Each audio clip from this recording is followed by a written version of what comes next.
Guys, pansin nyo ba? The more na sobrang nag-expect tayo sa isang bagay, sobrang lalari ng disappointment natin pag hindi natin nakuha o nangyari o natupad yung mga in-expect natin. Like for example, sa trabaho, sa promotion, ilang taon mong tinrabaho, tapos malalaman mo, mas na-promote pa bagong employee na sobrang laki ng disappointment. So share ko lang na sobrang dami ko na rin disappointment na naranasan. And siguro medyo less natin yung expectation natin sa mga bagay. And remember, pag may nagawa tayong favor sa kapwa natin, huwag masyado tayong expect ng in return, di ba?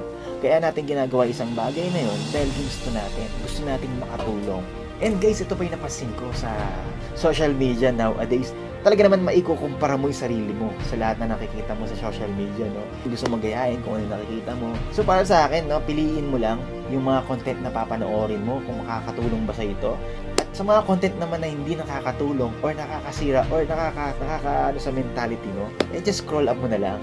And remember guys, always perfect yung time ni God, no? I would like to share lang sa Bible verse. Sabi sa Ecclesiastes 3:1, there is a time for everything and a season for every activity under the heavens. Tandaan, less expectation, less disappointment. Gawin mo na yung best mo. Gawin mo lang sa pang-araw-araw na gusto mong gawin sa buhay mo. Remember, may ilang buhay. Gawin natin makabuluhan ang pag-stay natin sa mundo.